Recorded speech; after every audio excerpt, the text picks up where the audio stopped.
दर्शकों, पहले तकनीक ना सालों में बदलती थी और हम उसे लंबे समय तक इस्तेमाल करते थे। लेकिन अब समय बदल चुका है और तकनीक आज बहुत तेजी के साथ बदल रही है। लेकिन इसके साथ साथ ये समझना बहुत ज़रूरी है कि शहनाज, हम क्या इस बदलाव के लिए खुद को तैयार कर रहे हैं? क्योंकि जो अब पढ़ाई है ना, वो सिर्फ किताबों तक सीमित नहीं है, अब ज़रूरी है स्मार्ट लर्निंग। बिल्कुल सही कहा लतिका जी, और इसी के साथ इसी सोच को आगे बढ़ाने के लिए भारत तैयार कर रहा है यहाँ पर अपने तकनीकी शिक्षा का नया रोड मैप। और इसी पर जानकारी विस्तार से देने के लिए आज हमारे साथ स्टूडियो में मौजूद है हमारे बहुत ही खास मेहमान professor doctor Pratik Sharma ji, vice chancellor Delhi technological university से। सर, आपका बहुत बहुत स्वागत है हमारे डीडी मॉर्निंग शो में। नमस्कार, बहुत बहुत आभार।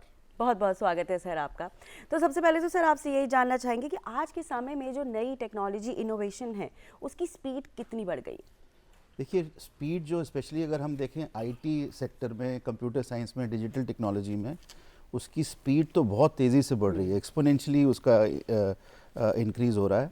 और उसको एजुकेशन सिस्टम में, फॉर्मल एजुकेशन सिस्टम में इनकॉर्पोरेट करने का हमारा प्रयास है। तो जो चीज़ें पहले आप समझ लिए लीनियरली बढ़ती थी, अब एक्सपोनेंशियली बढ़ रही हैं। ओके, तो ये है इसमें। जी सर, एक सवाल और यहाँ पे है कि आज की अगर हम टेक्नोलॉजी इनोवेशंस के ज़माने की बात करें तो बेसिक साइंस की बुनियाद कितनी ज़रूरी है? देखिए, जिस प्रकार से जब अभी पहला जो सवाल था कि स्पेस से टेक्नोलॉजी बढ़ रही है जी, और उसमें हमको उस पे उसके साथ पेस रखने के लिए हमारे फंडामेंटल्स बहुत स्ट्रांग होने चाहिए। जी बिल्कुल। और फंडामेंटल्स में सबसे ज़्यादा कंप्यूटिंग, मैथमेटिकल स्किल्स और फिज़िक्स में, और थोड़ा बहुत जैसे अगर आप आ जाइए केमिस्ट्री, लेकिन सबसे इम्पॉर्टेंट आपका जो फंडामेंटल्स आपके फिज़िक्स और मैथमेटिक्स में बहुत ज़्यादा स्ट्रांग होने चाहिए। क्योंकि जितनी भी आगे टेक्निक्स है, टेक्नोलॉजी आप अपने आप में एक, आप ऐसे समझ लीजिए, अप्लाइड फॉर्म ऑफ फिज़िक्स है और मैथमेटिक्स उसकी लैंग्वेज है। तो अगर आपकी अंडरपिनिंग्स, आपका जो आपकी फाउंडेशन इन सब्जेक्ट्स में ख़ास तौर पे अच्छी स्ट्रांग होंगी, तो अडेप्टेबिलिटी भी बड़ी आपकी आसान होगी। तो सर, भारत में जो ये टेक्निकल एजुकेशन है, इसको फ्यूचर नीड्स के हिसाब से किस तरह से अपडेट किया जा रहा है? हम चाहते हैं कि आप थोड़ा इसको विस्तार से हमें समझाइए। जी जी, देखिए ऐसा है, अगर हम थोड़ा सा मैं तफसील से बताता हूँ। अगर हम कंपेयर करें इंजीनियरिंग एजुकेशन को मेडिकल एजुकेशन से, तो सबसे बड़ा डिफरेंस मेडिकल एजुकेशन और इंजीनियरिंग एजुकेशन में ये है कि जो बच्चा मेडिकल एजुकेशन में जाता है तो स्ट्रेट अवे 6-7 महीने के बाद ही वो डायरेक्ट स्टेक होल्डर से डील करता है, पेशेंट से डील करता है। तो उसका हैंड्स ऑन एक्सपीरियंस बहुत ज़्यादा होता है, प्योर थियोरेटिकल नॉलेज ना होकर के हैंड्स ऑन एक्सपीरियंस ज़्यादा होता है। तो as a result of which जो भी उसको पेशेंट के सिम्टम्स हैं, कुछ हैं, तो उससे रिलेटेड उसकी लर्निंग बहुत ज़्यादा होती है। और to cut the story short, किसी भी मेडिकल कॉलेज के साथ एक हॉस्पिटल अटैच्ड होता है। बिल्कुल। तो आप जो बुकिश लर्निंग ना हो करके डायरेक्टली कोई बीमारी है, उसके लक्षण पता करके क्या उसका कॉज है, उसको आइडेंटिफाई करने के लिए 6-7 महीने के बाद ही ट्रेनिंग शुरू हो जाती है। इंजीनियरिंग में जबकि ऐसा थोड़ा, हम इंटर्नशिप देते हैं बच्चों को, और वो इंटर्नशिप में इतना एक्सपोजर लगातार 4 साल नहीं होता है। एक तो मेजर डिफरेंस ये है। तो आगे फ्यूचर में जैसे प्रधानमंत्री जी का भी एक बहुत बड़ा उनका एक विजन है कि हम स्किलिंग प्रोवाइड करें, जिसमें हम जो भी बच्चा किसी भी डोमेन से निकले उसके अंदर कुछ स्किल्स हों। तो स्पेशली जो इंजीनियर्स हैं, इंजीनियरिंग तकनीकी एजुकेशन है, उसमें बगैर स्किल के, एप्लीकेशन के, हैंड्स ऑन वो शिक्षा इनकम्प्लीट है। तो उस चीज़ को पूरा करने के लिए हम लोग ये प्रयास कर रहे हैं कि इंडस्ट्री में लेकर के जाना बच्चों को तो लॉजिस्टिकली पॉसिबल नहीं है। तो हम इंडस्ट्री से को अप्रोच कर रहे हैं कि sort of engineering clinics, laboratories हमारे इंस्टीट्यूशन में ही बनाएं। अच्छा। और जो इंडस्ट्रियल प्रॉब्लम्स हैं उनको हम बच्चों को दें, जिसमें कि उनको हैंड्स ऑन डायरेक्ट हो। तो इसी दिशा में हमने काफ़ी कुछ प्रयास किए हैं, जिसमें कि जो इंडस्ट्री के अलग अलग इंडस्ट्री एमएसएमईज हैं और जो दूसरी और बड़ी इंडस्ट्रीज़ हैं, उनके द्वारा स्पॉन्सर्ड लेबॉर्ट्रीज़ एकेडमिक इंस्टीट्यूशन में बनाई जाएं। और उसमें फिर जो टिपिकल जो ट्रबल शूटिंग रिलेटेड प्रॉब्लम्स होती हैं पर्टिकुलर सब्जेक्ट से या टॉपिक से रिलेटेड, ब्रांच ऑफ इंजीनियरिंग से, उसको हम कन्वर्ट करके पहले टू बिगिन विद उसको हम एक्सपेरिमेंट बनाएं और R&D बच्चों को मौका मिले उस पर करने का जो भी है, उसके कई फ़ायदे हैं। क्योंकि ये पाया गया है, अगर आप कहीं पे भी जो टॉप यूनिवर्सिटीज़ हैं वर्ल्ड की, उसमें जो टेक्निकल इंस्टीट्यूशंस हैं वो इंडस्ट्री के गैप्स और गवर्नमेंट की जो पॉलिसी मेकिंग में बहुत ज़्यादा उनका योगदान है। तो अगर जितना एकेडमिक इंस्टीट्यूशन इंडस्ट्री की जो रिसर्च गैप्स हैं उनको एड्रेस करेगा, तो ना केवल इंडस्ट्री का फ़ायदा होगा बच्चों को, बल्कि थोड़ा इंटरेस्ट बनेगा और वो उनको डायरेक्ट पता चलेगा जो किताब में वो पढ़ रहे हैं उसकी डायरेक्ट एप्लीकेशन है। तो उस नाते हमारा लेबॉर्ट्रीज़ का इंडस्ट्री के साथ पार्टनरशिप करना, और एक और हम प्रयास कर रहे हैं, जैसे जैसे कोई भी इंडस्ट्री की कोई प्रॉब्लम हो या कोई जिसमें उनका रिसर्च गैप्स हों, तो उसकी कंसल्टिंग के लिए वो academic institutions, specially technical institutions के पास आएँ। तो उससे बेसिकली जो, क्योंकि हमारे बच्चे, पढ़ाए हुए बच्चे ही जाके कंसल्टिंग करते हैं, इंडस्ट्री में जाते हैं, तो हम उसी चीज़ को हम पहले प्रीपोन कर रहे हैं, जिससे कि जो स्टूडेंट्स हैं फैकल्टी के मेंटरशिप में जो इंडस्ट्रियल प्रॉब्लम्स हैं उनको हैंड्स ऑन मिले बच्चों को सबसे पहले, और एक थोड़ा सा उनको चैनलाइज उनकी एनर्जी हो जाए कि भाई खाली किताबी ये ज्ञान नहीं है, थोड़ा ये और भी ज़्यादा उसका है। बिल्कुल। तो उस लिहाज से ये हमारा प्रयास है कि ज़्यादा से ज़्यादा एक्सपोजर इंडस्ट्री का हो, और इस दिशा में हमने थोड़ा सा उसको एक हम रोड मैप ही, इनफैक्ट इंसिडेंटली बड़ा इंसिडेंटल टॉक शो का टाइटल ये है, हम इस पे ऑलरेडी एक रोड मैप पे काम कर रहे हैं। और उसमें हमने इंडस्ट्री के साथ ऑलरेडी टाई अप कर लिया है, और एक हम एज अ पायलट स्टडी हम अपना डिपार्टमेंट ऑफ इलेक्ट्रिकल इंजीनियरिंग में इस दिशा में काम कर रहे हैं, जहाँ पे इंडस्ट्री अपनी लेबॉर्ट्रीज़ यहाँ इस्टेब्लिश करे, और इसके अलावा जो छोटी छोटी प्रॉब्लम्स हैं उनको हम बच्चों को माइनर प्रोजेक्ट बना करके दें, तो जिससे कि वो डायरेक्ट जो इंडस्ट्री रिलेटेड प्रॉब्लम्स हैं उस पे वो समझ के उस पे काम करें, और रिकमेंडेशंस फिर जो आएँ तो उसका इंडस्ट्री अगर वो उसको यूज़ करना चाहे तो वो कर सकती है। That's great sir. तो इंडस्ट्री की बात हो रही है सर यहाँ पर, तो क्या वर्तमान में इंजीनियरिंग और तकनीकी जो पाठ्यक्रम हैं वो इंडस्ट्री की मांग के अनुरूप हैं? जी, इसमें एक बहुत बड़ा, जैसे शुरू में ही जिस तरह से जिस पेस से टेक्नोलॉजी बढ़ रही है, कहीं पे भी 4 साल का जो करिकुलम है यूजुअली उसको डायनेमिकली चेंज करना थोड़ा पॉसिबल नहीं होता है। तो क्योंकि जिस रैपिड पेस से टेक्नोलॉजी बढ़ रही है और कोई भी चीज़ें आ रही हैं, तो वो हम उसको 4 साल में बहुत जल्दी बदलाव ला नहीं सकते हैं। तो हमारा प्रयास ये है कि जो, जैसे आपने शुरू का दूसरा सवाल था कि फंडामेंटल्स, फोकस हमारा जो स्टैटिक फ्रेमवर्क है उसमें हम फंडामेंटल्स पे जोर दें। और एक और चीज़ हमने इनिशिएटिव लिया है, उसमें हमने इंडस्ट्री माइक्रो क्रेडेंशियल्स इंट्रोड्यूस किए हैं। ये एक बड़ा अपने आप से एक इनोवेशन सॉर्ट ऑफ है in terms of technical education. Usually ये पाया गया है कि जब बच्चा 4 साल कंप्लीट इंजीनियरिंग करके जाता है, तो कोई भी रिक्रूटर, कोई भी हो, चाहे कॉर्पोरेट हो चाहे गवर्नमेंट हो, वो 6 महीने या 1 साल की ट्रेनिंग देता है अपने उस पर्टिकुलर कॉर्पोरेट से रिलेटेड या गवर्नमेंट से रिलेटेड काम से रिलेटेड। तो दैट, इसका मतलब क्या है कि जो 4 साल की शिक्षा है वो कहीं ना कहीं अधूरी है, क्योंकि उसको 6 महीने और ट्रेनिंग करना पड़ रही है, 1 साल और ट्रेनिंग करना पड़ रही है। तो हमने क्या किया, हमारा ट्रेनिंग एंड प्लेसमेंट सेल और हमारे जो डीन्स हैं अलग अलग इस दिशा में जो काम करते हैं, उन्होंने इंडस्ट्री के लोगों के साथ जाकर के ये जानने की कोशिश की किस तरह की स्किल्स उनको चाहिए। तो उसके साथ फिर हमने कई इंडस्ट्रीज़ के साथ MOU किया, और हमने माइक्रो क्रेडिट का अर्थ ही होता है कि आप छोटे कैप्सूल में, जिसकी ड्यूरेशन मान लीजिए एक सेमेस्टर में 30 से 45 घंटे की होती है, उसमें इंडस्ट्री के एक्सपर्ट्स आकर के एक पर्टिकुलर, मान लीजिए AI का ही है या फिर ग्रीन बिल्डिंग्स की रेटिंग का है, जो कि फॉर्मल करिकुलम में नहीं पढ़ाई जाती। AI वैसे पढ़ाया जाता है, लेकिन स्पेसिफिक कोई चीज़ें हैं जो कि नए चेंजेस आए हैं, जो बच्चा जाके 4 साल के बाद उसको पढ़ेगा या ऑन द जॉब करेगा। तो हमने ऐसे ही जो ऑर्गेनाइजेशंस हैं उनसे, उनके प्रोफेशनल्स आकर के हमारे बच्चों को पढ़ाते हैं, और उसको हमने क्रेडिटाइज कर दिया है। तो वो उनके फॉर्मल करिकुलम का पार्ट भी हो गया, और उनके पास अपनी फॉर्मल डिग्री के अलावा एक माइक्रो क्रेडिट हो गया। तो that adds value to their reputation और CV। तो उसका आउटकम ये हुआ कि जो बच्चा 4 साल के बाद कर रहा था, वो स्किल्स उसने ड्यूरिंग द 4 इयर्स ही उसको मिल गई, और हमने सीमलेसली उसको इंटीग्रेट कर दिया। तो उसको मैं अगर स्कीमेटिकली अगर बताना चाहूँ, तो एक हमारा स्टैटिक करिकुलम है, और उसमें हमने प्रोविजनिंग करी डायनामिकली कुछ माइक्रो क्रेडेंशियल्स को इंक्लूड करने के लिए, कुछ इंडस्ट्री टॉक्स को इंक्लूड करने के लिए, या फिर कुछ ऐसी चेंजेस जो आ रहे हैं, मान लीजिए क्वांटम कंप्यूटिंग में आ रहे हैं, एआई में आ रहे हैं, आईटी रिलेटेड आ रहे हैं, तो वो हमने सिर्फ उसका टाइटल दिया है माइक्रो क्रेडेंशियल। तो जैसे ही कोई नई चीज़ आती है उसको माइक्रो क्रेडेंशियल हाइफन वो चीज़, तो अपडेट करने की एक अपॉर्चुनिटी बच्चों को हो जाती है। तो ये हम इस दिशा में हम एक पायलट स्टडी हमारे यहाँ चल रही है, तो जब थोड़ी मैच्योर हो जाएगी तो हम गवर्नमेंट को भी उसको प्रेजेंट करेंगे कि भाई ये इसको और कंट्री लेवल पे हम करें, तो सॉर्ट ऑफ ब्लूप्रिंट बन जाए। तो सर, अब भी जैसे कि आपने एआई की बात की, तो मेरा अगला सवाल आपसे यही है कि जो जो नई टेक्नोलॉजीज़ हैं, जैसे कि एआई है, रोबोटिक्स है, डेटा साइंस है, इसे कैसे एजुकेशन में हम इफ़ेक्टिवली हम लोग शामिल कर सकते हैं? वो तो थोड़ा बहुत आपने जिक्र किया ही अभी, इसके फ़ायदे क्या क्या होंगे हमें?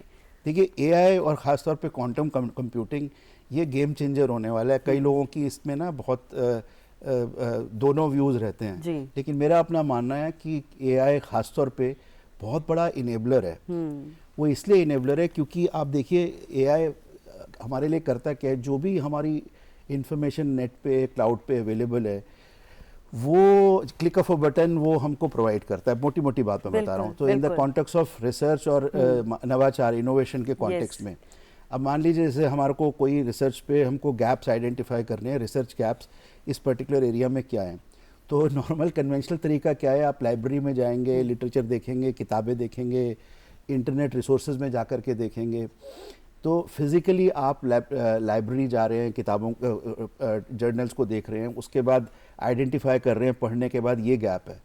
अब आप अगर ठीक प्रॉम्प्ट डालते हैं एआई टूल में, किसी भी एआई टूल में, तो अप्रोप्रिएट प्रॉम्प्ट डाल करके आप रिसर्च गैप्स को आइडेंटिफाई कर सकते हैं। राइट। तो आप समझिए जो आपका 4 महीने का, 1 साल का जो मेहनत थी, वो 15 मिनट में आपका वो हो जाती है। तो आप ना ये सब टेक्नोलॉजीज आपको higher order creative thinking, higher order चीज़ों पे आप ध्यान लगा पाएँ, ऐसी अपॉर्चुनिटी देता है कि जो आपने 9 महीने का 1 साल का समय था या 4 महीने का समय था, उसको रिड्यूस कर दिया आधे घंटे में। तो जो बाकी जो समय मिला है उसमें उस गैप को आइडेंटिफाई करके आप प्रोडक्ट डेवलप कर सकते हैं, रिसर्च में कुछ नई नॉलेज क्रिएट कर सकते हैं जो कि ऑलरेडी नेट पे अवेलेबल नहीं है, क्योंकि आपको एक गैप मिल गया कि ये रिसर्च गैप है या फिर कोई भी इंडस्ट्री में ये चीज़, इस चीज़ की कमी है, इस दिशा में हमको काम करने के लिए वो चाहिए।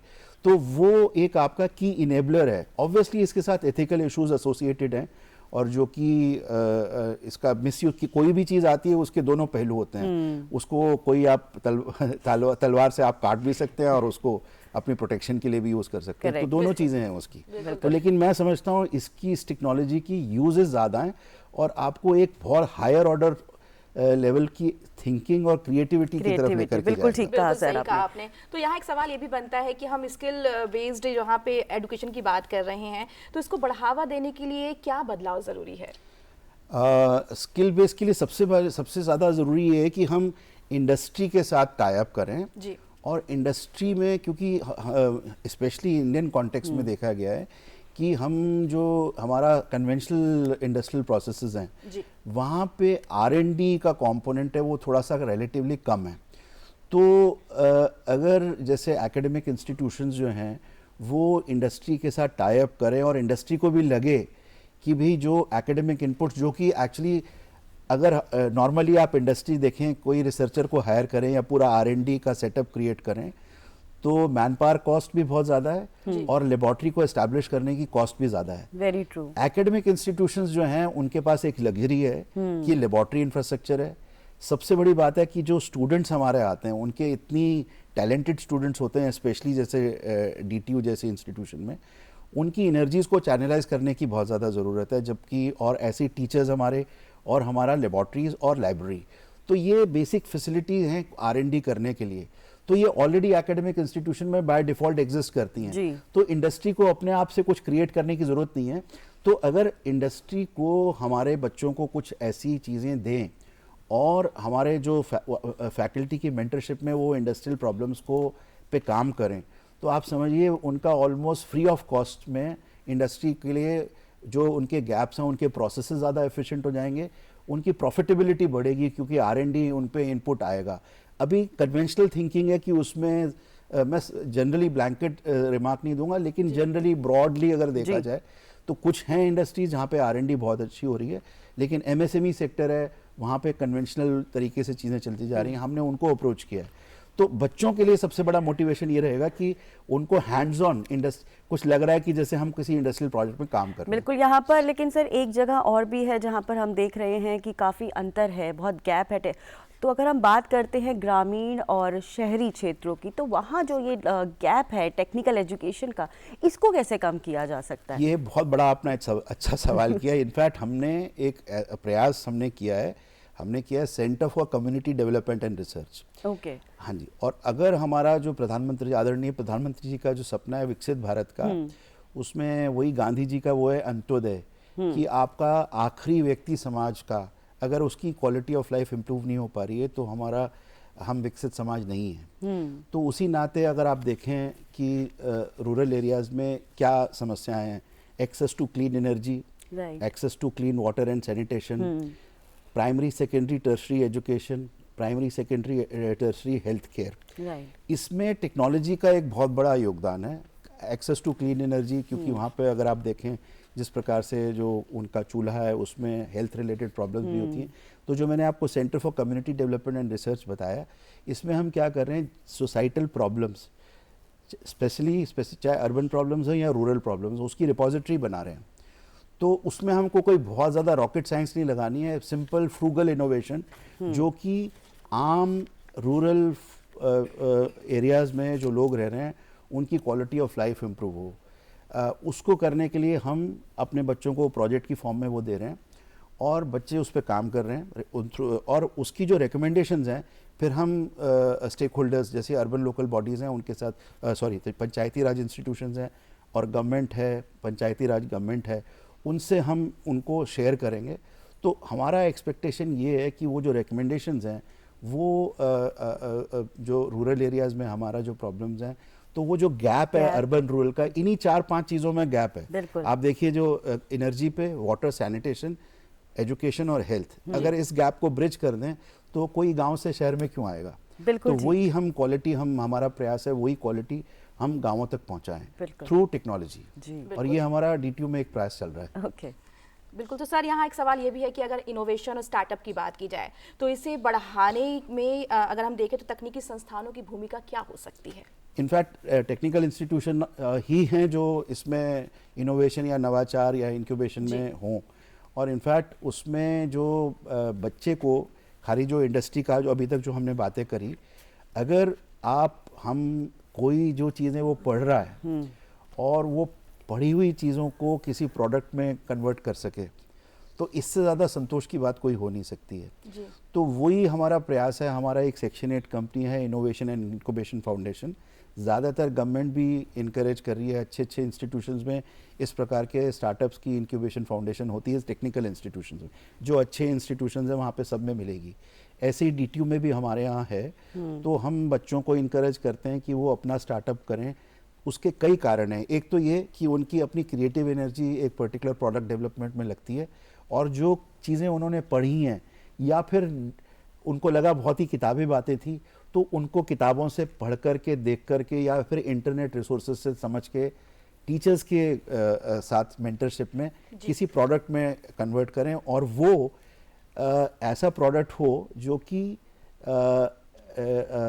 अगर उसकी आगे प्रोग्रेस हो तो वही स्टूडेंट हमारा जॉब सीकर कीजिएगा, जॉब प्रोवाइडर। बिल्कुल ठीक कहा सर। तो यहाँ एक जहन में एक सवाल और आता है, जो हमारा भारत का टेक्निकल एजुकेशन सिस्टम है, क्या ये ग्लोबल स्टैंडर्ड्स के साथ कदम से कदम मिला पा रहा है? प्रयास है और उसी दिशा में हम चल रहे हैं। और जिस तरह से पेस से चीज़ें हो रही हैं, ऐसा है कि उसमें उम्मीद तो हमारी यही है, और क्योंकि गवर्नमेंट का भी बहुत सपोर्ट है, और जो हमारे सेंटर्स ऑफ एक्सीलेंस ज़्यादातर academic institution, technical institution establish कर रहे हैं, तो उसमें यही है कि हम जो है ग्लोबल लेवल पे compete कर सकें। बिल्कुल। सेमीकंडक्टर का एक एरिया है जहाँ पे हमको करना है। क्लीन एनर्जी में तो हमने बहुत अच्छा कर ही लिया है काफ़ी कुछ, और knowledge creation through centres of excellence जो क्रिएट किए जा रहे हैं, उनका पर्पस यही है कि हम ग्लोबल बेंचमार्क्स को अटेन करें और थोड़ा आगे भी पहुंचे, मतलब जी। केवल वहां तक ना, उसके अलावा उससे भी हम आगे बियॉन्ड भी जाएं। पहुंचें। बिल्कुल। बिल्कुल। तो सर, एक सवाल यहाँ पे ये है कि आज के युवाओं के लिए कि आप उन्हें क्या संदेश देना चाहते हैं जो तेज़ टेक्नोलॉजी इनोवेशन की स्पीड के साथ अपना कदम मिलाना चाहते हैं? से जो यूथ को मेरा मैसेज केवल यही है कि चीज़ों का ना समझने का इंजॉय करें। अगर वो इंजॉय करेंगे और उस चीज़ को और क्यूरोसिटी रखें हमेशा कि कोई भी चीज़ क्यों हो रही है, कैसे हो रही है और उसकी एप्लीकेशन क्या है, तो ऑटोमेटिकली उनका इंटरेस्ट अपने आप हो जाएगा उस तरफ। और जब मज़ा आने लगता है किसी भी चीज़ को समझ करके और उसको यूटिलाइज करने में, तो ऑटोमेटिकली नॉलेज अपने आप मतलब लेना शुरू कर देते हैं बिल्कुल बच्चे। ठीक कहा आपने। अगर आप समझें कि किताबों में भाई ग्रेड लेकर के आना है, अच्छे ग्रेड लाना जी। है, तो एक बर्डन हो जाता है। तो वो ग्रेड आ भी जाते हैं लेकिन उसका मज़ा कुछ नहीं होता, उसका यूटिलाइजेशन चाहे आप 9 पॉइंटर हैं, 10 पॉइंटर हैं, लेकिन किसी बोझिल होकर के आपने उसको सीखा या पढ़ा तो वो ग्राउंड पे यूज़ नहीं हो पाते हैं। उससे बेहतर ये आप ग्रेड कम लाएं लेकिन उस सब्जेक्ट को इंजॉय करें, और अगर आपकी इंजॉयमेंट है तो आप कुछ कमाल कर पाएंगे। बिल्कुल ठीक और कहा, कमाल ही करना चाहिए। बिल्कुल जैसे हमने कहा कि किताबी नॉलेज से ज़्यादा ज़रूरी है स्मार्ट लर्निंग। तो professor doctor Pratik Sharma ji, vice chancellor Delhi technological university से आज आप यहाँ आए, आपने वैल्यूएबल इन्फॉर्मेशन शेयर की हमारे साथ। आपका बहुत बहुत शुक्रिया। बहुत बहुत आभार। मैं डीडी का दूरदर्शन चैनल का बहुत बहुत आभारी हूँ। ये कई चीज़ें हम ऑलरेडी डीटीयू में कर रहे हैं, मेरे को ऐसा मौका मिला श्रोताओं से साझा करने का, तो आई एम रियली ग्रेटफुल और thank you so very much. Thank you so much. Thank you.